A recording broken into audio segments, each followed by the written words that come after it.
All right, Aquarius. This is Diana with Gypset magazine. I have an audience that is multicultural and follow everything from South America to the U.S. So, very grateful to be here today with you guys for Thank you. Aquarius. Thank you. Congratulations on such an amazing film. Thank you very much. I know it's been awarded and nominated for several different things. How does that make you feel that this film has gotten this far?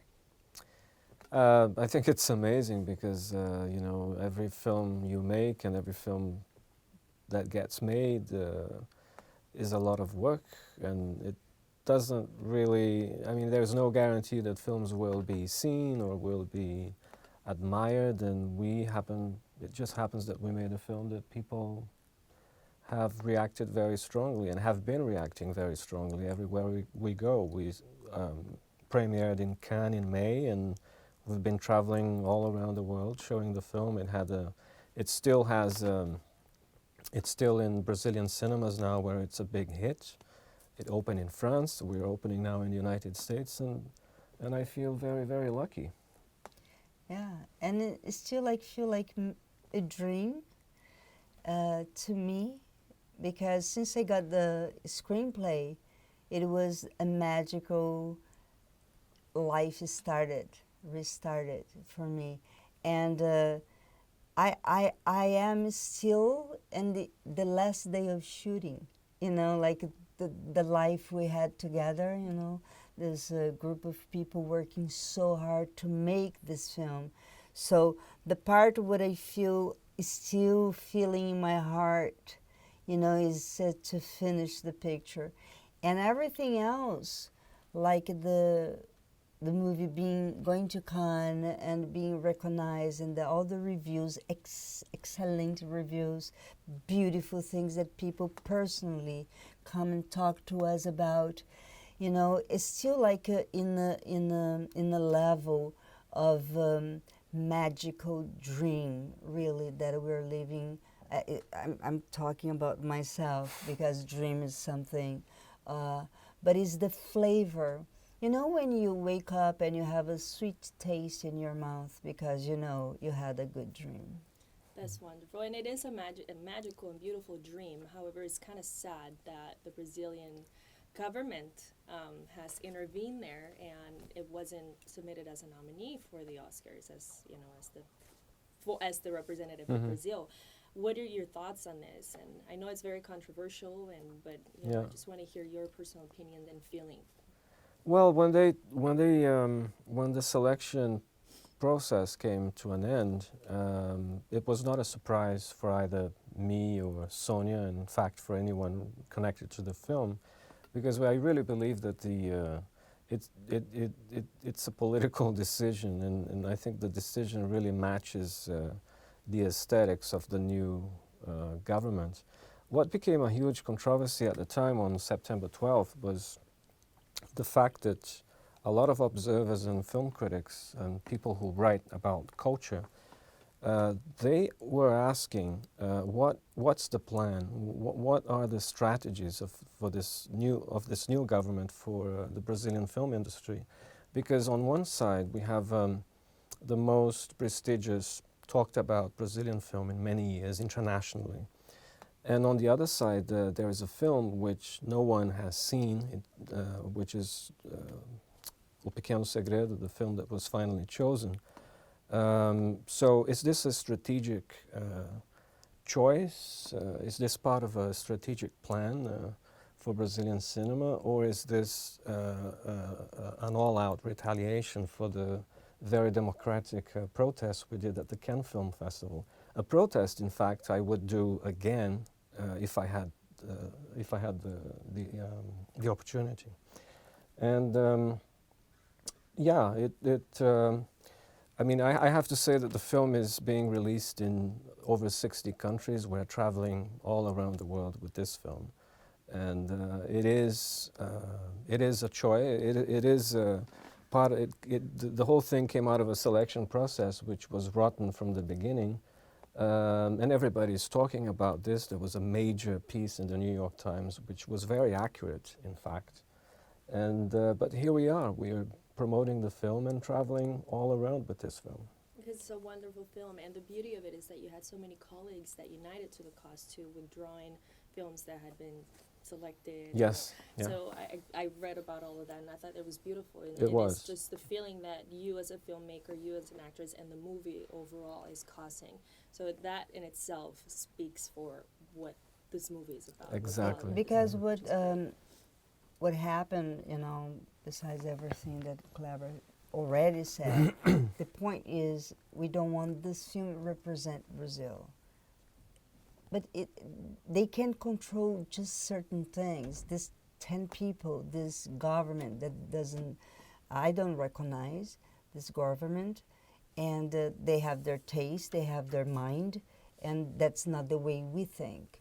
But in fact, we are representing Brazil because we have a movie that's it would be in Cannes and traveling the world, and we are representing Brazil. And I've been personally representing Brazil for more than 40 years or so in Brazil internationally, and I am being recognized as a Brazilian actress traveling with Brazilian films all my life. So it is a film that could give to the Brazilian people a lot of happiness, because you know But it is. when a movie but in the terms like what they taking away, that's what I'm talking about. What they did is like when a movie is in Oscars is a beautiful night, you know, and this is the night that they are taking away from the Brazilian people, but just one, just that one. Just that one, yes. You have been the daughter, the girlfriend, the wife, everything portrayed in the big screen with over this 40 years that you have a successful career. How does Sonia relate to Clara, and how did this movie at this moment in your life come about and make you feel? Makes me feel so good, because I being like, say, you know, I started as a daughter, then as a mother, then a grandmother, but I've been playing for a long time a grandmother, but a different grandmother, you know, like a Mexican grandmother in the kitchen doing the tortillas, and you know, or in the kind of culture where the grandmother is a little older, right? So Clara is a very young person. She, when you see her and her nephew together, you know, they're partners, you know, they're, you know, they are, I don't see age, you know, in Clara. I see the energy in Clara, that actually what I see in many women, you know, out there in real life, you know, not in the movies much, but in real life when they are talking, where they defend a position, or, you know, or being like some, when you see the speech of some scientists with new approach to something, the energy of it, that's what it counts. So I think that's what Clara brings. Clara brings some kind of energy that's very strong energy. I don't feel like she is strong. The energy that she has is very powerful, because she fights for what she believes. And when you see her, you go, whoa, you know, can be like, you know, she's a very young person. Is that Sonia? It is. Think so. I can tell you. That's where I wanted to get, but you know, I wanted to hear it from you. Well, you know, yes, I think so. You know, I believe that I did a photography course in the NYU, and you know, the crowd was very young, right? And but I think I was the youngest of them all. I have more energy. Let's go to the lab now. Let's work like for 10 hours. It's not enough. At the time we shot the film, I could probably tell where Clara was and Sonia, where Clara ended and Sonia began. But today, it's become this wonderful beautiful fog in my head, you know.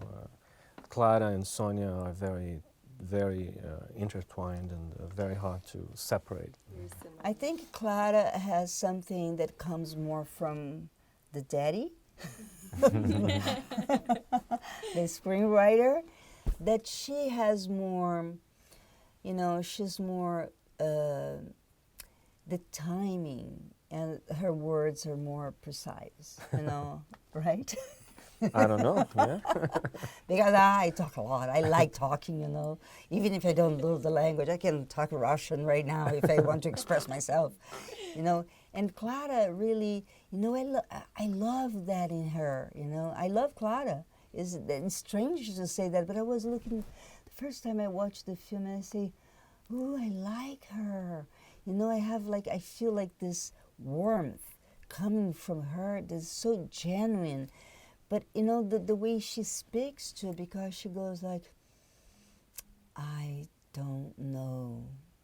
You know what I'm saying? The difference, like, I am like more like a, you know, like her little sister. So Clara's sister. Yeah, I'm a little sister. how did you find Sonia for this role? She had been part of my life for many years, you know. I had never actually personally met her, but she's Sonia Braga, and she's in important films I love, and in fact I found her at 8. I was 8 years old when she was in this novella in global television called Dancing Days. It was 1978, and that was the first time I saw this woman, and it took me, what, 40 years It's finally to actually, you know, say hello to her and talk to her and discuss a film that we would be doing together. I felt very lucky, and I still feel very lucky.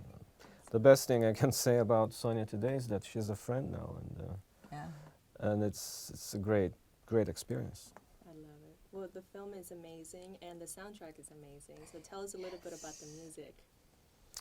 The music in the film is a set of very personal choices. It's very much, I mean, it's very much like preparing a playlist for a party that you want to give in the weekend, and you spend the whole week putting together these songs, these tracks that you want to play at the party, and it's that's basically what I did.